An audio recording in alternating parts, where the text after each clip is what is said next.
Thank you very much. Welcome, everyone. My name is Dorothea Ioannou. I'm the CEO of the American P&I Club. I'm absolutely thrilled to be moderating this panel here today. We have 4 absolutely stellar expert panelists. I think that their reputations precede them. So we have Dr. Anthony Papadimitriou, President of the Onassis Foundation. We have Peter Livanos, Chairman and Director, GasLog. We have Michael Parker, Chairman, Global Shipping Citi. And then we have Richard Fulford-Smith, founder, Eden Ocean LLC and Affinity Shipping. So let's get right to it. Shipping, navigating the interplay of commerce, geopolitics, and regulations. Could we get a more narrow topic to talk about? So I think that we would all agree that this subject and this theme kind of touches on every single aspect of the industry. And we're going to try and narrow the scope a little bit today into a 40-minute discussion. So just as an intro, when we think about these things, how do we think about them? Do we think about them as stifling? Do we think about them as opportunities? Do we think about them and both ways? Today, we're going to try and concentrate on some of the realities surrounding that, the realities that impact on decisions, on operations, on strategy, and maybe also on people. So with that, I'm going to just go right into it. We're going to begin with Anthony. Anthony, from where you sit, what are the real commercial consequences ship owners should be planning for today if, let's say, for example, specific geopolitical tensions persist longer than expected, like the impact if a Russia-Ukraine war ends and eventually sanctions are lifted, or even we see rumors now, we see things happening in Iran. Where do you see the real commercial consequences coming for ship owners? Well, Dorothea, thank you very much. I think it's really a very broad question. Yeah. I'll try to be concise. Well, I start with a basic thing which everybody will agree, and that is that shipping is the cheapest, most responsible environmentally and most efficient way to transport goods in bulk. So that means that shipping supports trade and of course depends on global trade. Shipping improves efficiency by providing, taking surpluses from one place and putting it in another place where there is a deficit. That's a basic function of shipping. Given that, and given the question, I will have one answer for the short term and a more elaborate answer of the. So on the short term, I think Ukraine, the war in Ukraine, Iran, Venezuela, etc., are important. Of course, we all are supportive of Ukraine, etc., and we think that the regime in Iran needs something there. It's a very bad regime, in my opinion. But the world trade has already adapted to that. So a change there will not per se change world trade. These countries are small, they don't impinge too much on world trade, except for one thing, which is the question of sanctioned ships. That's a very big question. What will happen with the sanctioned ships?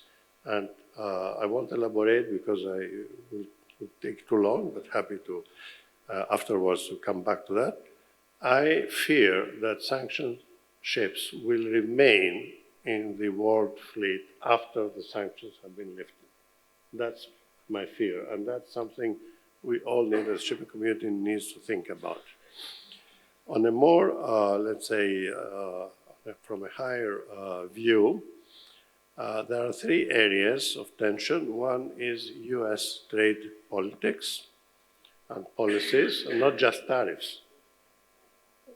Throughout, so if the United States force Indian refiners to stop buying Russian crude oil, that's a tension which needs to be addressed, and we need to consider, those of us who are transporting energy, what will happen then. Chinese trade policies, again, a very wide subject, a geopolitical subject, and we all know that the Chinese have already created a huge trade zone, possibly using their own currency and their own ships and their own crews and their own banks, etc. So that's, again, for us in shipping important. And then there is another question which is lurking in the background, which is the integration of Russia, either in the European trade zone or area, European economic area, or into the Chinese economic and trade area. Again, that will impact trade flows, including energy, of course, and grains and a lot of other stuff. My last point is, which is more geo than political, is climate change and the regulations in general, not just climate change, but regulations. Already previous panels have touched upon new fuels, what will be the new fuels, both as a fuel for the ships, for the engines, as well as a cargo to be carried. Again, very important topic. And all this climate change and the regulation will again change trade flows. So will coal continue to be imported by China from Australia and South Africa, just to give an example. So that's... Thank you. Thank you. Very nice introduction across all of the various aspects of geopolitical curves. Peter, what are your views on the real operational impact of some of the things that Anthony just talked about? Thank you, Dorothea. It's a pleasure to be here with you all this afternoon, and it's a hell of a panel, I have to say. I'm going to try and keep my answer simple and focused at the younger members of this group, because I believe that's where we have the most hope in a sustainable and developing shipping industry. The old dogs in the room, and I count myself as one of them, don't change their tricks very easily. And I'll start with a quote from one of my favorite authors, T.S. Eliot, who said, "We shall never cease from exploring, and when, at the end of our travels, we arrive at the place where we started, we shall know it for the first time." And that's very much a reflection of my path in shipping, coming out of university, going into my father's business, and watching my father and grandfather and very quickly throwing out so many of the things that they were doing as old, outdated, not in keeping with the new industry, the developing industry. And here I am looking back on many of those things and realizing that they maintain a relevance today as they did then. So what is this business that we're in, this shipping business, operationally? Because you want me to talk about operations. We get paid to move a cargo from one port to another safely and efficiently. It is that simple. And those of us who do it well and do it consistently will have a business that will continue to prosper through cycles, irrespective of where the regulations go. And that's the message. And there are so many people who turn shipping into something else, a financial manipulation, capital markets manipulation. At the end of the day, it's all about moving a cargo from one place to another safely and efficiently. That means we have to look after our ships. We have to look after our crews. We have to guard our capital expenditure carefully. I mean, I wonder how many of today's ship owners have actually visited their ships. It was a high point on my calendar. Now, I'll admit to you, for the last number of years, I've not done that. And so I stand guilty with the rest of you. But how many people have actually been to see their ships? Well, in the days where those were the essence of what fed you, you damn well went and saw them. And so if you do that, and if you maintain a high degree of integrity around those core values in shipping, the regulations become less of a nuisance, less of a relevance, and in fact become a way to separate those of us who do it well from those of us who try to do it with shortcuts. Now, I just want to end with one final point. Shipping is privileged, your geopolitical point. Shipping has the enormous privilege of being able to transcend borders. We are apolitical. We go where we're told to go by our charterer. In the 1970s, my father was taking cargoes into Red China. He was one of the early adopters of that. We did a lot of business with the communist Soviet Union. We moved cargoes to Iran and took missiles from Iraq. We were apolitical. And so we had the privilege of being able to transcend borders, and therefore we were, in a funny sort of way, a catalyst to a more united geopolitical world. But what we didn't have was the right to break sanctions. And breaking sanctions for short-term gain is going to jeopardize our privilege to transit borders. Thank you. No, you're very welcome. I could not agree more with that. Michael, actually, before I go to Michael, I want to ask a question that was just provoked by Peter. He talked about visiting ships, and I'm not even going to talk about ship owners. I want the room general. We're all here. We're all in the shipping industry. How many people in this room have been on a ship? Okay, see, I would have expected a little bit. It's about half, right? Is it about half? I know. Okay. That's a different, yes, but we won't be able to tell which of them are ship owners from here. But yes, no, I wanted to know in general, people in general, but you're right. Ship owners that are in the room that have been on their ships. Recently. Not on the naming ceremony. Yes. Bravo, okay. Congratulations. How many ship owners have never been on one of their ships? They're not gonna Anybody raise their owning hands. up to that? I don't think they will raise their hands. But anyway, interesting, right? But I thought that was interesting, only half the room in general that are involved in shipping. I've been on ships that we insure, by the way.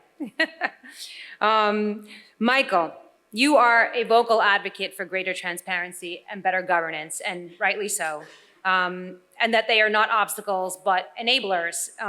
So in a world where sanctions enforcement can sometimes be inconsistent and financial interests can sometimes weigh heavily, how realistic is it to expect that finance-led transparency initiatives can influence the entire industry or just those that are already compliant?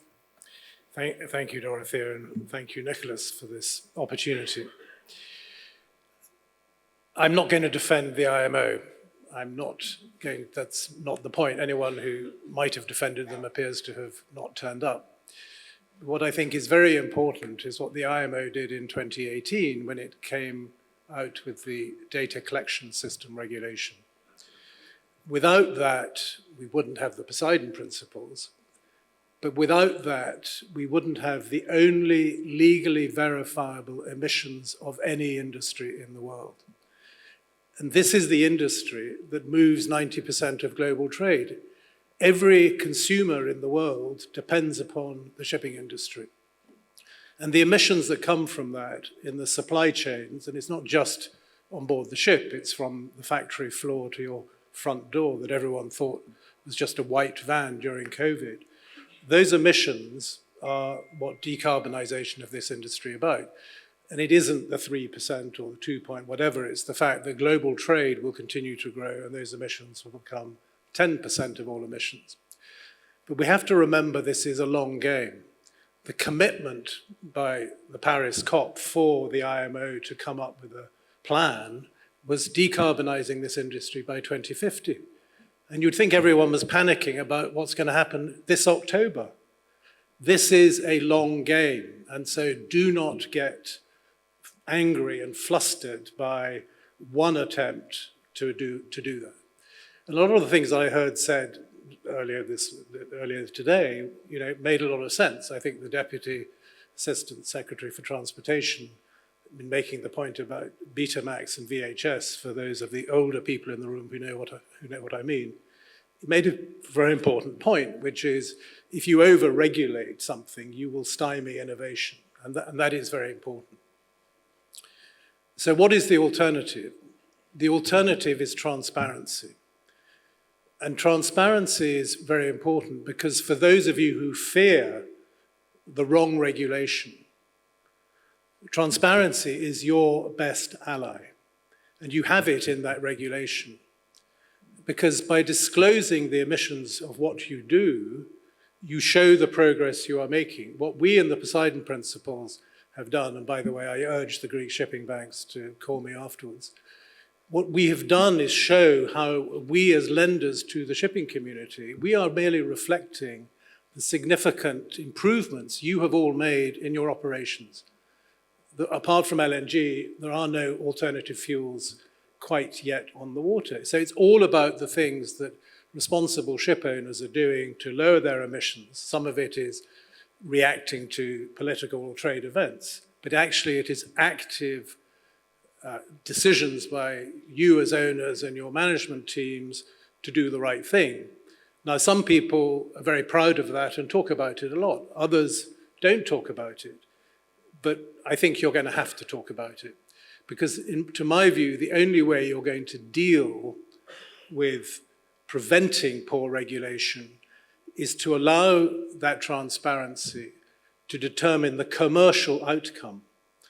The answer to the tech industry was not regulating what type of video recorder system we used. It was to allow, the same with telecommunications and iPhones and everything else, it was to allow industry to innovate and to use, if you like, the consumer and industrial demand to drive that process. And you as an industry, I think, have to do exactly the same thing. And it will be by being given a guiding hand by regulators, by flag states and others, that you will be able to do that. And the fuels will get produced if they're economic. So although there is an issue of turning the IMO into a bank that is a legitimate concern, think beyond that.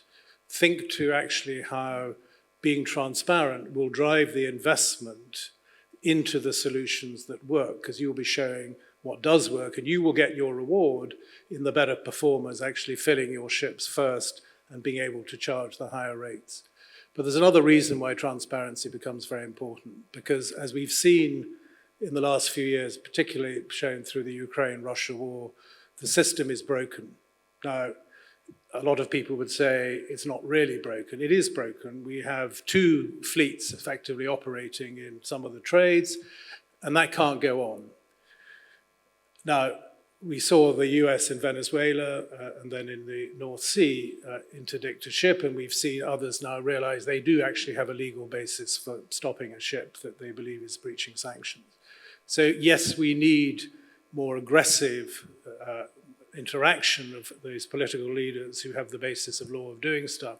But we have the existing technology to know what every ship is doing everywhere in the world. We know that the US State Department has information, and others, information about those ships that are breaking sanctions. Now, whether they choose to use that or not for political reasons is a different issue, but the technology exists. And so when we look post this war to how do we improve the governance of this industry, but the broader industry in terms of global trade, we need to use that technology. We need to use the transparency that technology gives us to make sure that we have a system, we improve the existing system, so that flag states are able to do their job, that flag states have the resources to do their job, and that the regulation around the operations of shipping, which everyone remains in favor of, is done with the best information available. In a very different context, you can see what's happening in the US with the Epstein files, but you can see that when transparency happens, so many things actually get revealed. Well, that's the same with this industry.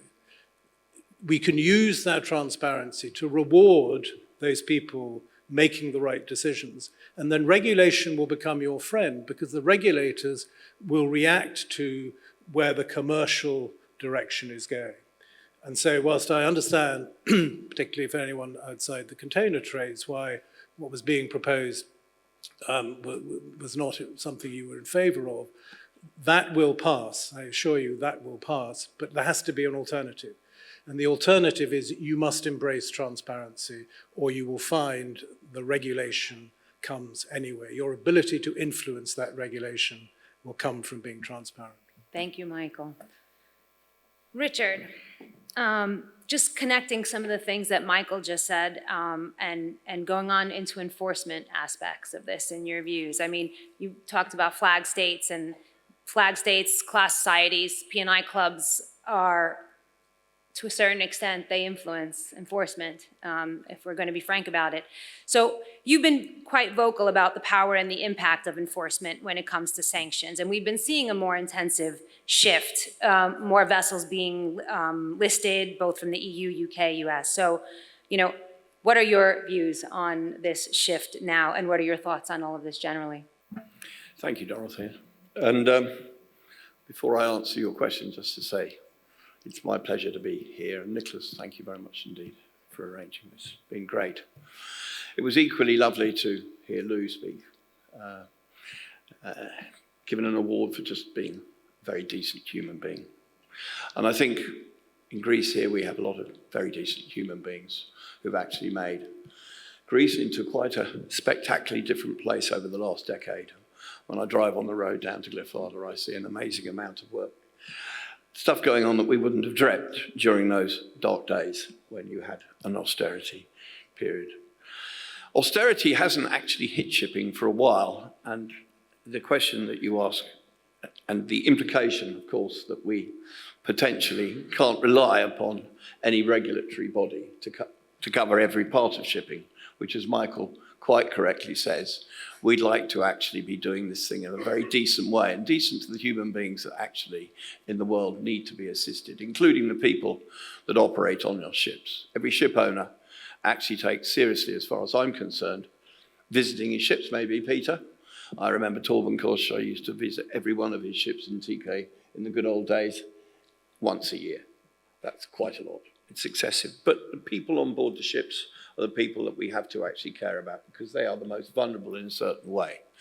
And of course, when you go into a war zone, as exists at the moment, I think it's important for me to just say that I think the ship owners, I understand, are going to be heavily rewarded for it.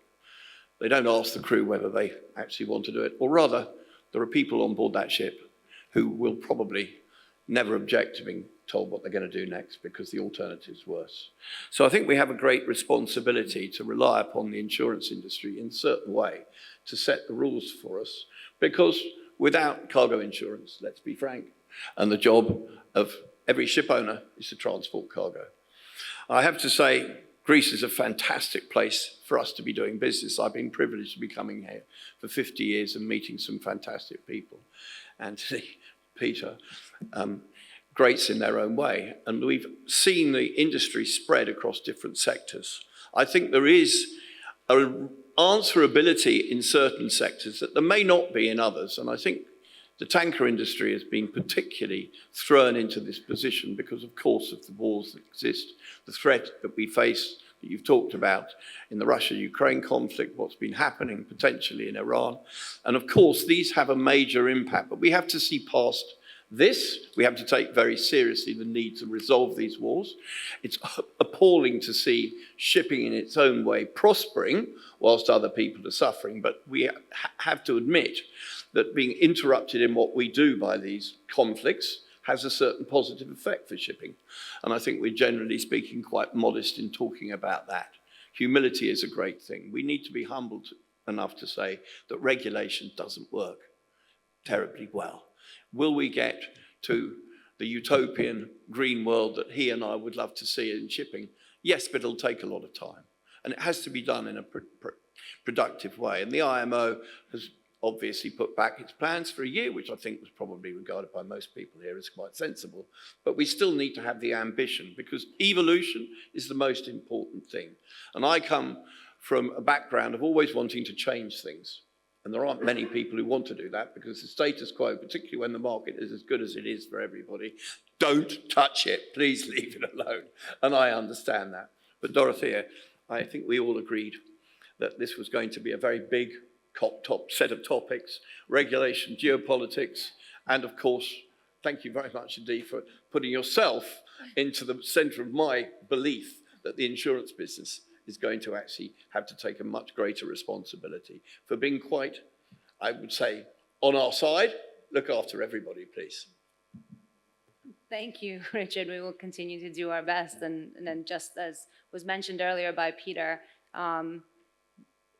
following regulations is an asset. It is an enabler, and we don't have the right to do otherwise. So if we all follow that, then, things can probably maybe work a lot smoother. Moving back also to some of the things that Anthony mentioned earlier on some of the specific geopolitical elements around the world. Which shipping sectors do you think are most exposed, or maybe most resilient, if sanctions are lifted, or in any of the other scenarios that you mentioned? Well, it's a very broad question. I think different segments will have totally different outcomes. For example, container, I don't think there are any container ships that are sanctioned, for example. There are too many crude oil carrier ships that are sanctioned. So that's a totally different situation. So containers do reflect world trade. So if there is less world trade, container transportation by containers, which is, by the way, not just shipping, it's also rail, it's cars, etc. It's a whole system there of logistics. So crude oil, I don't know, climate change. I mean, and climate change regulations about climate change to the extent they exist, which is very low. That's, again, a very difficult question. My point here, and I would like to make this point, it's not directly answering your question, but I think it's important to say that we need to have one global system of regulations that is well-defined, efficient and effective and workable. That's it. And so we should not accept regional regulations. We should have one regulation, and the body to do that is the IMO. And we should all help the IMO to do that in a most efficient and good way. That's my point. We should not throw the IMO. The IMO has done an excellent job in other areas. There is no reason. I mean, there may have been missteps and mistakes, but there is a way to cure all that. Yes. And progress. Thank you for that. Peter, talking about the IMO and perhaps the interplay of the industry in shaping policy, earlier we heard the ministers refer to the input of industry. How do you see that? And whether it's in connection with IMO or whether it's in connection with policy in general or regulation, can the shipping industry shape policy? You know, this is a question that would have had a very different answer a year ago.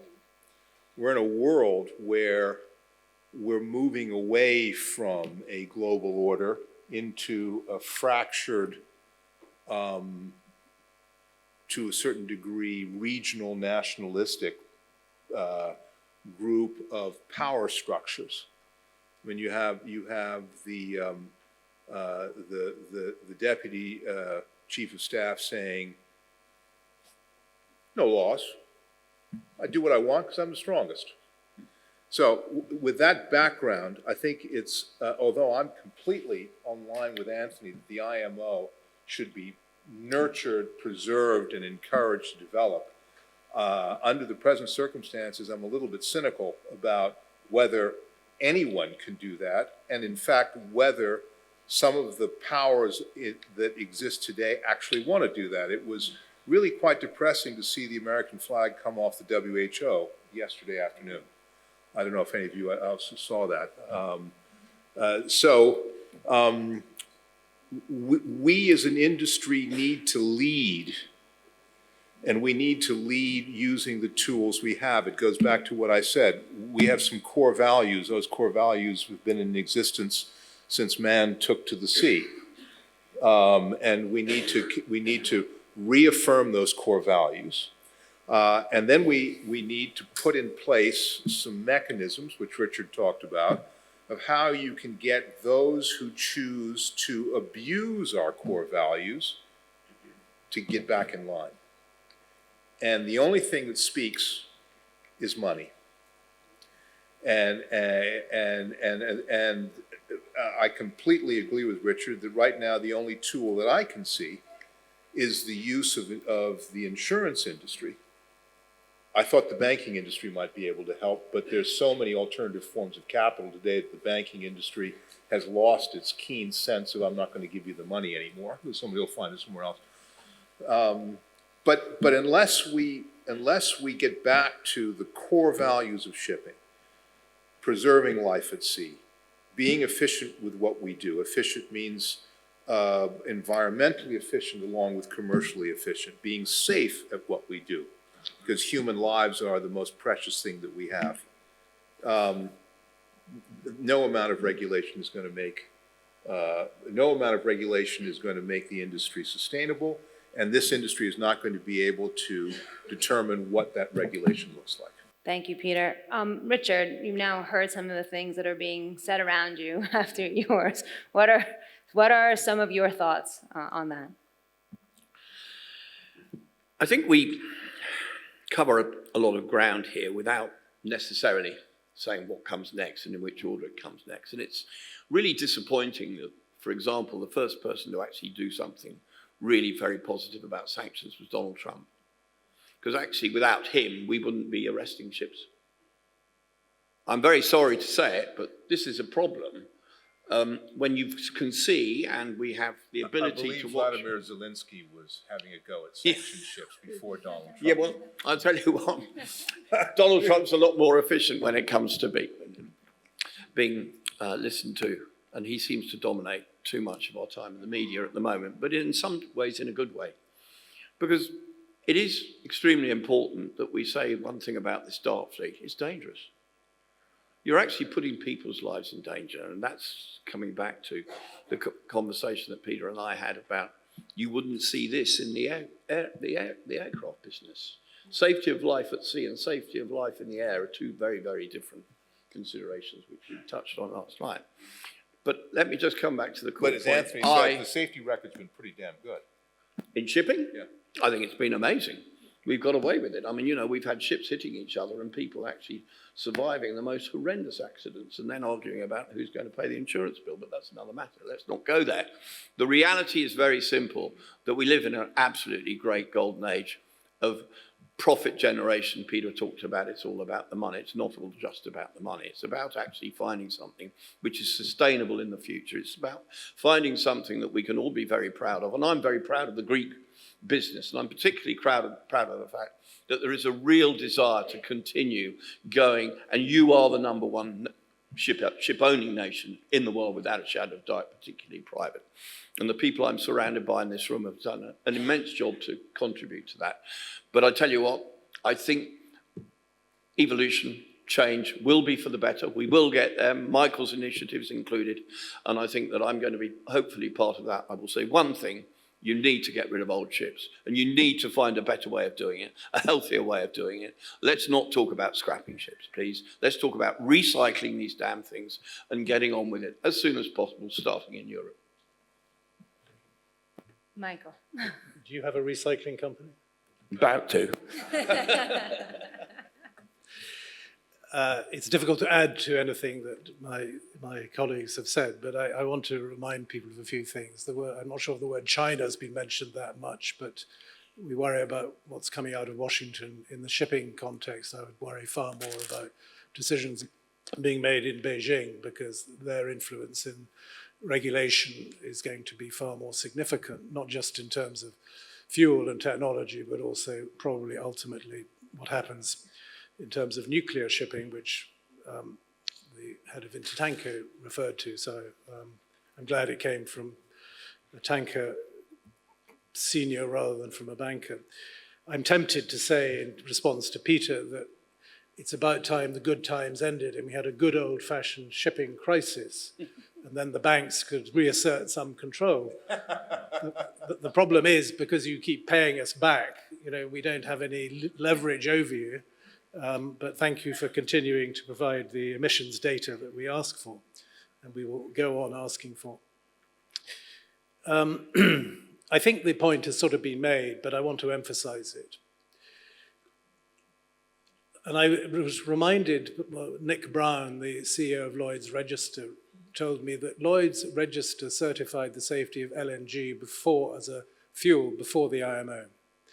And that is a case of the commercial and neutral class societies who are so key to this industry making a decision about a fuel ahead of the regulator regulating it.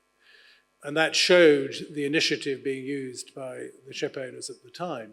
And I think that's what we have to see more of. You know, once you open the box, and this particular audience in being asked to being engaged with the regulator and the regulators or ministers asking you to engage with them, once you open that box, it'll stay open. So you then have to engage as an industry, not just with the regulator, you have to engage with society as a whole and everywhere, because this is a global industry. And so that brings with it the responsibility, if you want to continue the degree of self-regulation this industry has compared to, say, aviation and some others, that you have to kick out the bad players too. You have to make sure you don't trade with them. The transparency that will come means that the importance of your industry to the global economy, to global society, will again be celebrated, and you can't hide away. You should celebrate that. And that will bring with it all sorts of opportunities and challenges. But as we've seen, with the change, with the transition, and it's an energy transition that's affecting this industry, it will lead to huge new opportunities, not just in the fuels, but in also the application of more technologies that are already being used to make you more efficient. And so that is what is going to be an opportunity for those who are willing to risk that investment. And I would also remind you that ships fueled with methanol already on the water, ships to be fueled with ammonia are about to hit the water. And as those alternative fuels start being used, we'll see whether they have a commercial future with or without subsidies or whatever. Now, the one thing about the IMO and the net zero framework, I think a lot of countries were waiting for that. If it doesn't happen in the fund, the economic measures, then it will be up to individual countries to do something. And that's where green corridors will become important, because it will then be a matter of, in the case of Europe, maybe the EU, but nation states at ends of corridors making decisions about how to provide the subsidy to close that cost gap in the fuel, or with other incentives. So if there is no global regulation, the opportunity will come not necessarily just from a Tower of Babel of other regulation, but of actual individual countries choosing to do what the IMO will have failed to do. Thank you, Michael. We don't really have very much time, I guess like 5 minutes, or am I correct? Or, okay. Okay. It says 10. Where is it? I don't see it from here. Okay, fine, we're good. Okay, good. Oh, We're way off time. well, we started late. I just wanted to ask quickly, maybe a quick question that I can get from all of the panelists here before we go.